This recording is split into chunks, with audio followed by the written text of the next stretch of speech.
चलो बच्चों आ जाओ। देखो क्या है हमारा अकाउंट्स में 3 बेसिक चैप्टर्स है पार्टनर्स से रिलेटेड। एक जब पार्टनर एडमिट होता है बिजनेस में, 2 पार्टनर्स ऑलरेडी रहते हैं, हम एक न्यू पार्टनर को बिजनेस में ला रहे हैं। दूसरा होता है जब एक पार्टनर रिटायर होता है बिजनेस से, बिजनेस छोड़ के जा रहा है, एंड वो मेरे को ही देख के हंस रही है। एंड लास्ट होता है जब हाँ ठीक है ना, हमको नॉर्मल दिखाना है, हमको ऐसे नहीं दिखाना प्रॉपर। एंड लास्ट होता है थर्ड जब एक पार्टनर डिजीज होता है। तो मैं, लव्य और मुस्कान, हम तीनों ऑलरेडी एक पार्टनरशिप में थे और हम में से एक को किसी को कुछ हो जाता है, कोई डिजीज़ हो जाता है, तो उसके बिजनेस को या उसके अकाउंट को हम कैसे सेटल करते हैं, उसको कैसे कैसे पे करेंगे, वो हमको ये पूरे चैप्टर में दिखाना है। 2 टाइप के मेन सम्स आते हैं। एक जिसमें आपको सब कुछ बनाना है, सब कुछ यानी रिवैल्यूएशन, पार्टनर्स कैपिटल और इधर आपका balance sheet of the remaining partners. याद आ रहा है क्या? दूसरा होता है आपको क्वेश्चन आता है सिर्फ डिजीज पार्टनर का अकाउंट बनाओ, यानी सिर्फ मेरा अकाउंट बनाओ कि मेरे को क्या क्या पे होगा और मेरे से क्या क्या लेना है, सिर्फ उतना ही। ये समझ में आ रहा है? ज़्यादा चांसेस क्या होते हैं आने के? ज़्यादा चांसेस होते हैं सिर्फ डिजीज पार्टनर कैपिटल अकाउंट आने, मोस्ट। ये समझ में आ रहा है क्या? तो अगर मेरे को फुल भी आ रहा है, revaluation, partners capital, balance sheet, ऐसे हम पैरेलल पेजेस पे बनाते हैं। सबसे पहले concept number 1, meaning. Death is compulsory retirement, मतलब रिटायरमेंट चैप्टर में हमने जो जो एडजस्टमेंट्स की है, मोस्ट एडजस्टमेंट डेथ में रिपीट भी होगी। जैसे हम रिटायरिंग पार्टनर को गुडविल पे कर रहे थे, अब तक वो बिजनेस में था तो उसने जितना भी बिजनेस में परफॉर्म किया है, जैसे भी उसके वजह से बिजनेस ने कमाया, वो गुडविल पे बैक कर रहे थे। हम लोग वो रिटायरिंग पार्टनर को रीवैल्यूएशन दे रहे थे, प्रॉफिट या लॉस।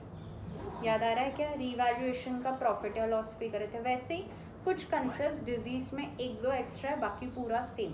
उसको हम रीवैल्यूएशन प्रॉफिट लॉस पे करेंगे, उसको हम गुडविल पे करेंगे, उसको हम प्रॉफिट पे करेंगे, अब तक का प्रॉफिट या लॉस। ये समझ में आ रहा है? नेक्स्ट, द बिजनेस में be continued by the surviving partners based on agreement. जैसे डिसाइडेड रहे वैसे आपका बिजनेस कंटिन्यू हो सकता है, पूरा डिसोल्यूशन करने की ज़रूरत नहीं है, बाकी दोनों पार्टनर्स बिजनेस कंटिन्यू करेंगे।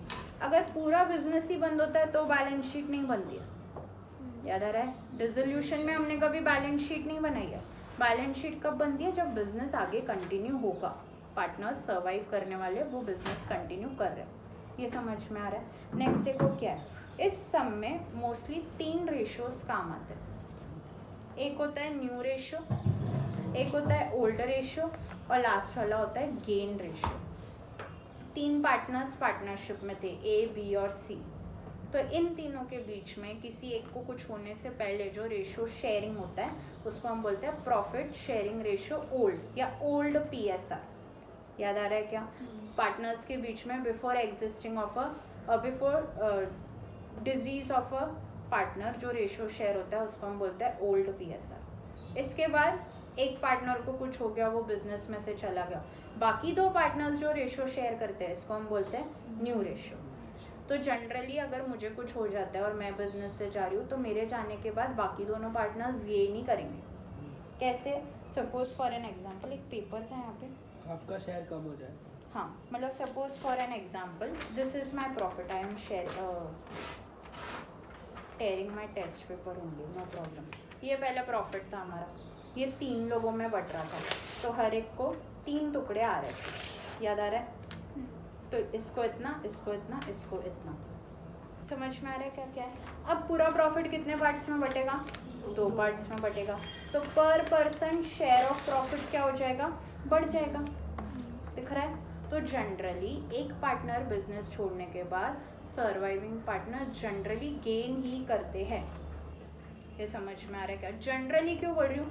सपोज एक पार्टनर जो डिजीज हो गया है, उसके बाद बाकी दोनों पार्टनर्स डिसाइड कर रहे हैं कि आगे बिजनेस कंटिन्यू करना है नहीं। एक पार्टनर बोलता है नहीं यार मज़ा नहीं है, 2 जन क्या ही करेंगे, मेरे को नहीं करना है, प्रॉफिट भी इतना ही हो रहा है। तो दूसरा पार्टनर जस्ट बिकॉज वो टिक जाए बिजनेस में और बिजनेस चलना चालू हो जाए तो उससे एग्री कर सकता है कि ठीक है मेरा भी थोड़ा बहुत शेयर तू ले लेना, थोड़ा मैं मेरे हिस्से का भी प्रॉफिट तेरे को दे दूंगा, कुछ भी म्यूचुअल अंडरस्टैंडिंग से। बट जनरली क्या ऑब्जर्व करते हैं कि बाकी दोनों पार्टनर्स को गेन ही होता है। तो गेन रेशियो का फॉर्मूला क्या होगा? क्या ज़्यादा था? न्यू ज़्यादा, ये डिजीज में न्यू ज़्यादा था, ओल्ड कम था, तो गेन क्या होगा, न्यू माइनस ओल्ड। समझ में आ रहा है क्या? अब रेशियो कैसे निकालते हैं, क्वेश्चन में अलग से न्यू रेशियो दिया हुआ रहे तो ठीक है, नहीं तो हम सिर्फ डिजीज पार्टनर का स्ट्राइक ऑफ कर देते थे। याद है ओल्ड रेशियो है 5:3:2, 2 वाला पार्टनर एक्सपायर हो गया तो उसका रेशियो स्ट्राइक ऑफ कर देंगे, तो न्यू रेशियो आएगा 5:3। याद आ रहा है क्या? अब क्वेश्चन में ट्रिक कैसे करते हैं, ए बी और सी का रेशियो दिया हुआ रहता है और बी मरता है हमेशा। आपके सम्स में सी मरता है, अगर मुझे पेपर थोड़ा डिफिकल्ट करना हो तो मैं बी को मार दूंगी, तो आपको ध्यान ही नहीं रहेगा कि बी मर गया और ए और सी का रेशियो कंटिन्यू करना है, आप ए और बी का ही करोगे। रेशियो रॉन्ग, पूरा सम रॉन्ग। तो प्लीज़ ध्यान देना कौन सा पार्टनर डिजीज हो रहा है। न्यू रेशियो क्वेश्चन में खुद ही दिया है, बहुत अच्छा, नहीं दिया है तो डिजीज पार्टनर का रेशियो हम सिर्फ स्ट्राइक ऑफ कर देंगे। ईजी है, पक्का ईजी है। तो सपोज मैं आपको बोल रही हूँ एक ओल्ड रेशियो है 6:3:1, ए बी सी पार्टनर्स है, रेशियो है 6:3:1 एंड बी डाइस, तो रेशियो क्या होगा 6:1। सी डाइस 6:3 और ए डाइस 3:1 आएगा। मैडम अवेक, समझ में आ रहा है क्या बात करो। नेक्स्ट देखो अभी आगे क्या है, रीवैल्यू करना पड़ता है हमको सारे असेट्स और सारे लाइबिलिटीज़ को। ये क्या होता है रीवैल्यू करना असेट्स और लाइबिलिटीज़ को। जब सपोज हम तीनों पार्टनर्स ने मिलके एक लैंड खरीदी थी 2010 में 10 लाख रुपए को। 2010 में 10 लाख रुपीज़ को हमने कोई लैंड खरीदी थी, आज की उसकी वैल्यू है अब अराउंड 90 लैक्स। तो लैंड कितने से बढ़ा है, 80 लाख रुपीज़ से लैंड की वैल्यू बढ़ी है। तो ये 80 लाख रुपीज़ का जो प्रॉफिट हो रहा है, इसमें जो पार्टनर डिजीज हुआ उसका भी तो शेयर है, वो भी तो था ना बिजनेस में जब ये प्रॉफिट, जब ये लैंड की वैल्यू बढ़ी। तो जब भी कोई पार्टनर डिजीज होता है हम सारे असेट्स और सारी लाइबिलिटीज रीवैल्यू करते हैं ताकि जो डिजीज पार्टनर है उसको भी उसके शेयर का प्रॉफिट मिले। जैसे कि 2010 में हम तीनों ने मिलकर एक इन्वेस्टमेंट किया था, कोई शेयर्स खरीदे थे या कोई ऐसी बैरन लैंड ले ली थी कि जिसकी वैल्यू कम ही होती जा रही है धीरे धीरे, ऐसा कुछ हुआ था। तो हमने जो लैंड खरीदी थी तब उसकी वैल्यू थी 10 लाख, धीरे धीरे क्या होगा वो लैंड बैरन हो गई या वो एरिया ट्राइबल एरिया में आ गया या कंपलसरी एक्विजिशन हो गया, गवर्नमेंट ने बोला ये एरिया इलीगल थी, आज उसकी वैल्यू है 0। बेचा तो नहीं है पर आज उसकी वैल्यू है 0। तो 10 लाख ये जो कम हुआ है वैल्यू में, ये थर्ड पार्टनर को भी तो शेयर करना पड़ेगा जो मर गया। समझ में आ रहा है क्या बात कर रही हूँ। कोई एक लोन था मेरा 50 लाख रुपीज़ का, बट गवर्नमेंट ने सडनली अनाउंस किया कि कोविड के वजह से जितने भी बड़े बड़े बिजनेस लोन थे ना, सब में हम 10-10 लाख माफ़ कर रहे हैं। तो 10 लाख रुपए से जो मेरी लाइबिलिटी कम हुई, इसमें डिजीज पार्टनर का भी तो शेयर है। समझ में आ रहा है, उसका भी तो प्रॉफिट होना चाहिए। समझ में आ रहा है क्या क्या बात कर रही हूँ, क्लियर है। तो हम सारे असेट्स और लाइबिलिटीज रीवैल्यू कैसे करते हैं, एडमिशन, रिटायरमेंट, डेथ, तीनों चारों में सेम कंसेप्ट है। सबसे पहले असेट का कौन सा बैलेंस होता है, डेबिट। लाइबिलिटी का कौन सा बैलेंस होता है, क्रेडिट। ये याद रखना है, असेट का कौन सा बैलेंस होता है, डेबिट। लाइबिलिटी का कौन सा बैलेंस होता है, क्रेडिट। जब भी मुझे कोई चीज़ को बढ़ाना है तो मुझे सेम इफेक्ट्स देने हैं, और कोई चीज़ को कम करना है तो मुझे ऑपोजिट इफेक्ट्स देने हैं। मुझे असेट को बढ़ाना है तो मुझे असेट को डेबिट करना पड़ेगा, मुझे लाइबिलिटी को बढ़ाना है तो मुझे लाइबिलिटी को क्रेडिट करना पड़ेगा।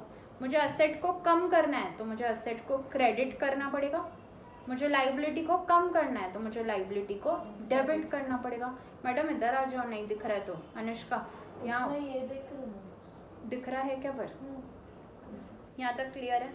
अगर आपको असेट की वैल्यू बढ़ानी है तो आप असेट को डेबिट करोगे, असेट की वैल्यू कम करनी है तो असेट को क्रेडिट करोगे।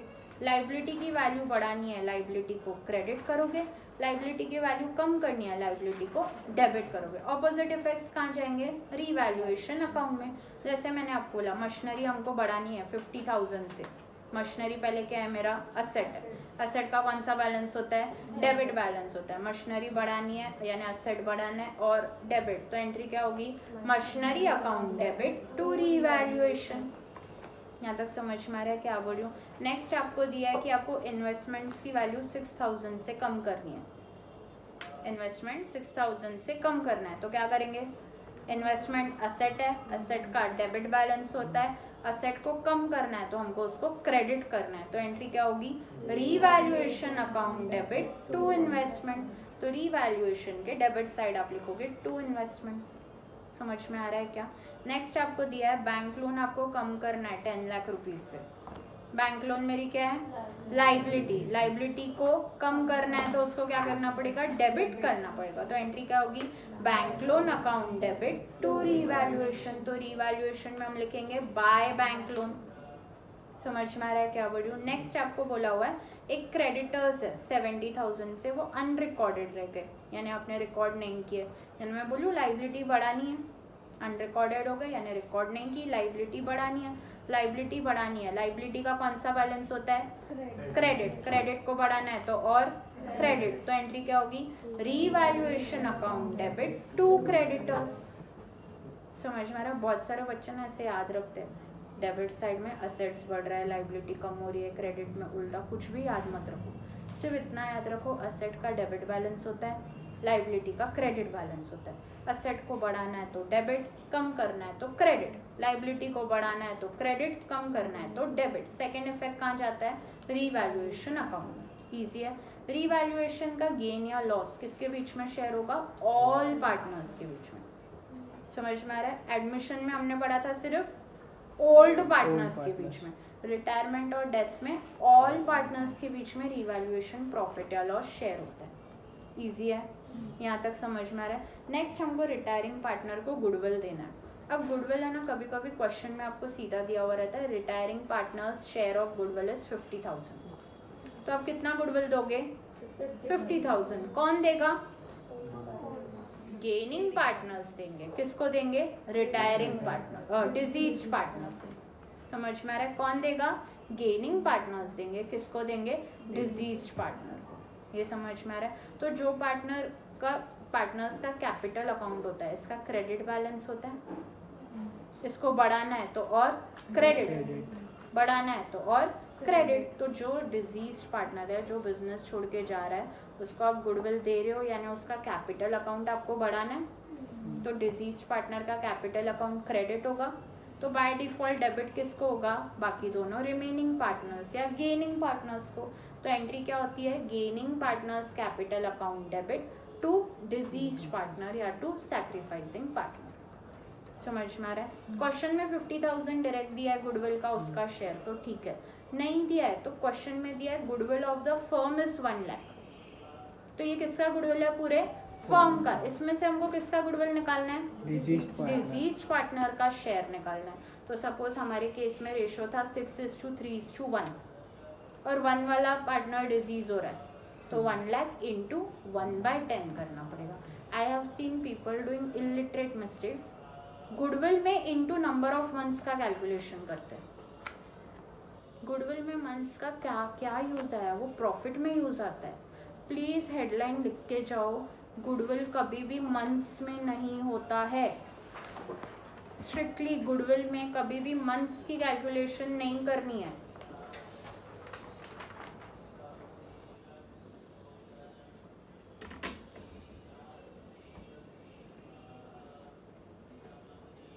गुडविल में सिर्फ क्या होता है? Goodwill of the firm into share of disease partner.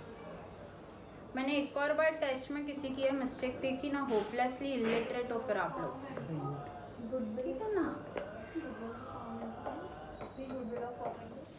Share of disease partner. Easy है, यहाँ तक क्लियर है? कभी कभी क्वेश्चन में अभी और मेरे को थोड़ा ट्रिकी करना है, मेरे को पेपर और डिफिकल्ट बनाना है, मैं गुडविल 1 लाख खुद ही नहीं बताऊंगी। मैं आपको बोलूँगी goodwill is valued at average profit of last 4 years, या goodwill is valued at 2 times of average profit of last 4 years। 4 सालों का प्रॉफिट दिया हुआ रहेगा, उसको ऐड करना है, उसका एवरेज निकालना है। Goodwill is equals to average profit into number of years of purchase. याद आ रहा है क्या? तो जितना भी एवरेज आया इनटू 2। इजी है।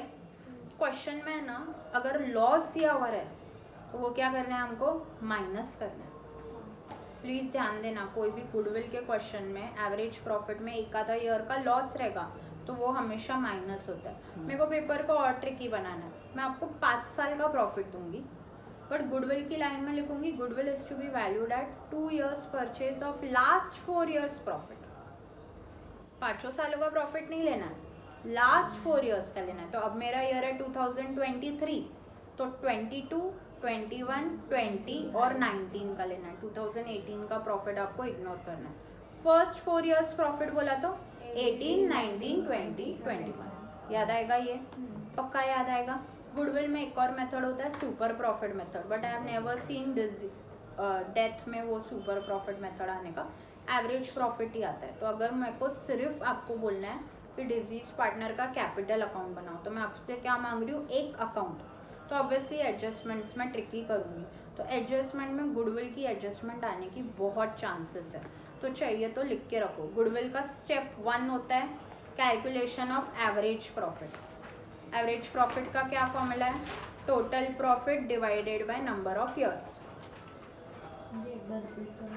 Steps for calculating goodwill, goodwill is equals to, सबसे पहले स्टेप 1, या याद है हम वो वाला फॉर्मेट करते थे, मेन आंसर और वर्किंग नोट। तो स्टेप 1 में आप लिख सकते हो goodwill is equals to average profit into number of years of purchase. Goodwill is equals to average profit into number of years of purchase. Number of years of purchase का क्या logic है, मेरे को लग रहा है मैंने जितना गुडविल कमाया दैट इज लास्ट 4 सालों का एवरेज का ट्वाइस द प्रॉफिट या थ्राइस द प्रॉफिट। तो ये दो, मैं have seen students getting confused in 2 years दिए हुए रहते हैं, 2 नंबर है, एक 2 years purchase of average profit of last 4 years। तो प्रॉफिट 4 सालों का एवरेज करना है, पर परचेज से पहले क्या दिया हुआ है 2, तो number of years of purchase के नीचे 2 इंटू 2 करना है। प्लीज़ ये कंफ्यूजन मत करना, this is very basic.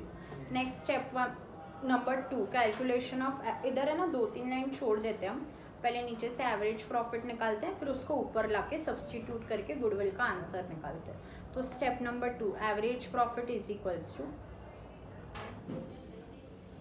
Total profit divided by number of years. इसमें 4 आएगा ना? हाँ, एवरेज प्रॉफिट को ऊपर सब्सटीट्यूट करोगे, गुडविल ढूंढोगे।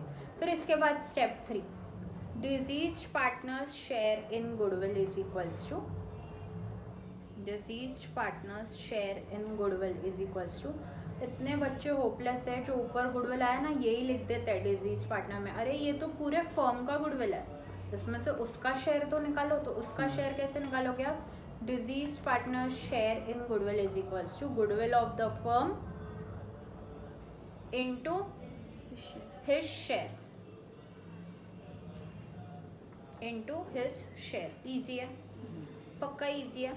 नेक्स्ट हम कर रहे हैं profit up to the date of death. अब ये देखो क्या हो, रिटायरमेंट तो ठीक है 31 मार्च को हो रही है, 31 अक्टूबर को हो रही है, रिटायरमेंट ठीक है।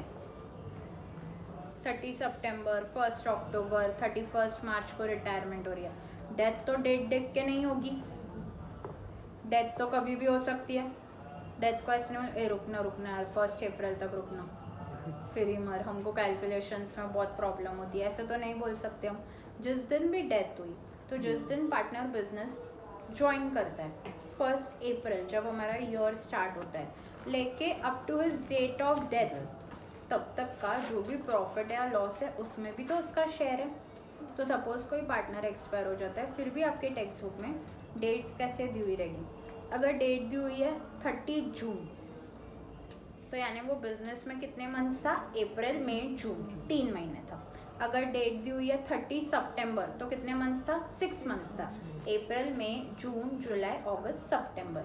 अगर वो डेट दी हुई है 1 अक्टूबर, तो भी वो कितने मंथ्स था, 6 मंथ्स, 30 सितंबर या 1 अक्टूबर। डेट दी हुई है 31 दिसंबर, तो 31 दिसंबर तो कितने मंथ्स होते हैं, 9 मंथ्स बच्चों।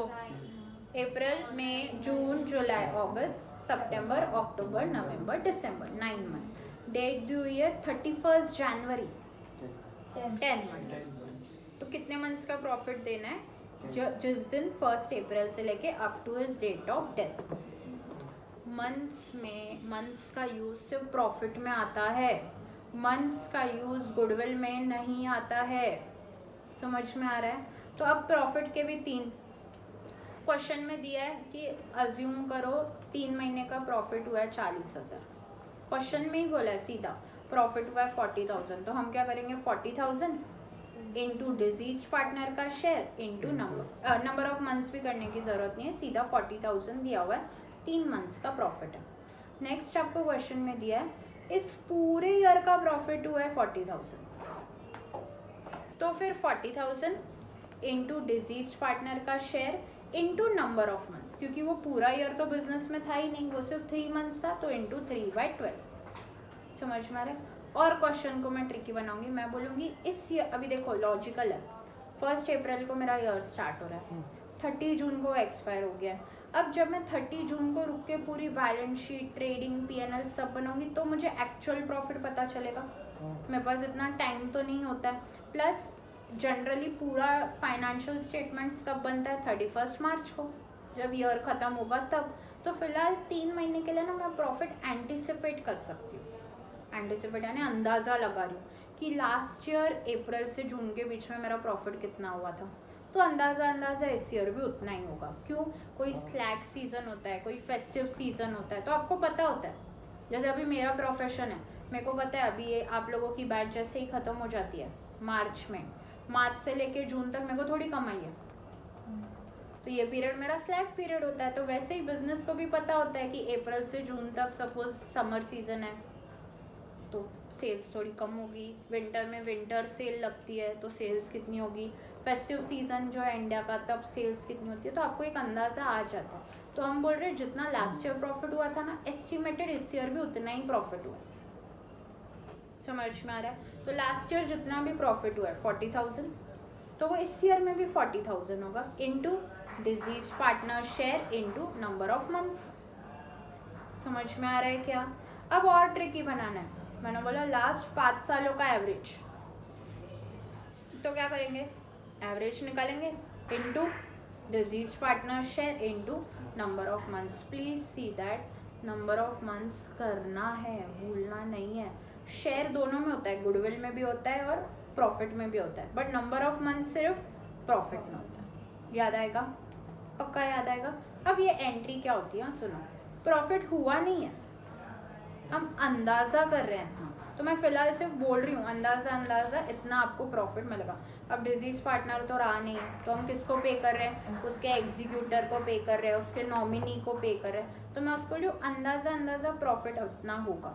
तो फिलहाल प्रॉफिट फिक्स है क्या? नहीं है, तो मैं बोल रही हूँ मैं एडवांस में प्रॉफिट दे के रख रही हूँ। प्रॉफिट हुआ नहीं है, वो प्रॉफिट में एडवांस में दे के रख रही हूँ। तो वो अकाउंट हम कौन से अकाउंट में डालते हैं? Profit and loss suspense account. Suspense का लॉजिक समझ रहे हैं क्या? एग्जैक्ट कितना प्रॉफिट है वो हमको नहीं पता है, वो ईयर खत्म होगा तो पता चलेगा। फिलहाल के लिए हम जो डाल के रख रहे हैं उसको हम कहाँ डालते हैं? Profit and loss suspense account में। ये समझ में आ रहा है क्या बोल रही हूँ? Profit and loss suspense account किसको दे रहे हैं? वो प्रॉफिट पार्टनर को, पार्टनर के एग्जीक्यूटर को। तो पार्टनर के कैपिटल अकाउंट का क्रेडिट बैलेंस होता है, उसको प्रॉफिट देना है तो उसका क्रेडिट बैलेंस बढ़ाना है, तो मैं बोलूँ और क्रेडिट करना है पार्टनर के कैपिटल अकाउंट में, और क्रेडिट करना है। समझ में आ रहा है क्या बोल रही हूँ? और क्रेडिट करना है तो डिजीज पार्टनर्स एग्जीक्यूटर अकाउंट में क्रेडिट होगा by profit and loss suspense account. Second effect debit का इफेक्ट डालना है, तो वो हम कहाँ डालते हैं? असेट्स में डालते हैं। क्या लॉजिक है? किसी को भी आप नॉर्मल भी एक्सपेंस एडवांस में पे करके रखो, प्रीपेड एक्सपेंस, तो क्या है? मेरा असेट है। यहाँ मैंने प्रॉफिट एडवांस में दे के रखा है तो क्या होगा? मेरा असेट होगा। बच्चे सब एडजस्टमेंट करते, ये एडजस्टमेंट भूल जाते हैं कि असेट में डालना। हाँ, अगर बैलेंस शीट बनाने को बोलिए तो ये फर्म के असेट्स में जाएगा। ईजी है? पक्का ईजी है। तो एक बार आ जाओ आप लोग सब कंसेप्ट नंबर लास्ट पे। इसके अलावा हैव आई स्किप्ड एनीथिंग? सिर्फ मुझे एग्जीक्यूटर का अकाउंट सिखाना है। Please check once.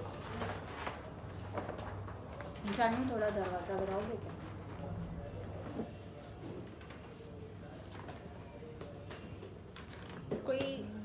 कंसेप्ट मैंने स्किप किया है?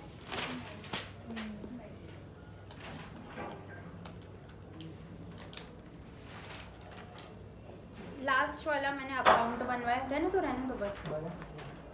लास्ट वाला हमने अकाउंट बनाया, amount due to deceased partners, executor, nominee या रिप्रेजेंटेटिव या एडमिनिस्ट्रेटर, लास्ट कंसेप्ट में।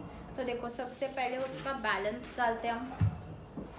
सबसे पहले जितना भी पार्टनर का कैपिटल अकाउंट का बैलेंस होगा वो डाला जाता है by balance brought down credit में। रीवैल्यूएशन प्रॉफिट डालते हैं हम। ये सारी चीज़ें कैपिटल अकाउंट को बढ़ाती है, इसीलिए क्रेडिट हो रहा है। Profit and loss suspense account डालते हैं, प्रॉफिट होगा तो। गुडविल डालते हैं पार्टनर के अकाउंट में। इसके बाद हम नेक्स्ट डालते हैं जनरल रिजर्व। जनरल रिजर्व क्या होता है? साइड रखा हुआ प्रॉफिट। तो जितना भी प्रॉफिट आपने साइड रखा है वो सारे पार्टनर्स को मिलना चाहिए, तो वो वाला प्रॉफिट भी हम उसके अकाउंट में डालते हैं। इसके बाद पार्टनर को अगर सैलरी देने को बोला रहेगा तो सैलरी देंगे, बाय सैलरी। अभी सैलरी में भी है ना, एग्जाम में ध्यान देना, क्वेश्चन में दिया हुआ रहता है the deceased partner was entitled to a salary of 2000 per month. तो बच्चे सीधा 2000 लिख देते हैं या 2000 इंटू 12 करके लिख देते हैं। वो कितने मंथ्स बिजनेस में था? सिर्फ 3 महीने था, तो उसको 2000 इंटू 3 करके डालते हैं। समझ में आ रहा है? Same with interest on capital. जिस दिन 1 अप्रैल से लेके जिस दिन हम ये अकाउंट बना रहे, डिजीज पार्टनर की डेथ की डेट है, उस दिन तक हम उसको इंटरेस्ट ऑन कैपिटल पे करेंगे। समझ में आ रहा है क्या? तो सुनो मैं क्या बोल रही हूँ। नंबर ऑफ मंथ्स हमको प्रॉफिट एंड लॉस सस्पेंस में, इंटरेस्ट ऑन कैपिटल में और सैलरी में, तीनों में काम आता है, बट गुडविल में काम नहीं आता। समझ में आ रहा है क्या है? डेबिट साइड पे एक तो अगर रीवैल्यूएशन लॉस होगा तो, ड्रॉइंग्स होगा तो पैसा कम हो रहा है, डेबिट हो रहा है। इंटरेस्ट ऑन ड्रॉइंग्स होगा तो, एंड बैलेंसिंग फिगर जो भी रहता है उसको हम कहाँ डालते हैं? To executors loan account. I have seen illiterates writing as to balance carried forward. अरे बंदा ही नहीं रहा है तो आप उसका कैपिटल कैसे कैरी फॉरवर्ड कर रहे हो? उसका कैपिटल उसके लोन अकाउंट में शिफ्ट हो जाता है। क्वेश्चन में दिया रहा है इमीडिएट कैश पे कर दो, तो टू कैश। नहीं दिया हुआ है तो to executors loan account. Please don't write balance sheet में लाइबिलिटीज में पार्टनर है, पार्टनर भी, पार्टनर सी अब पार्टनर ही नहीं रहा है, तो सी का कैपिटल बैलेंस आपको नीचे लिखना है। कहाँ पे? Executors loan account. समझ में आ रहा है? इजी है। Chapter over. डाउट्स बंद कर दो सब।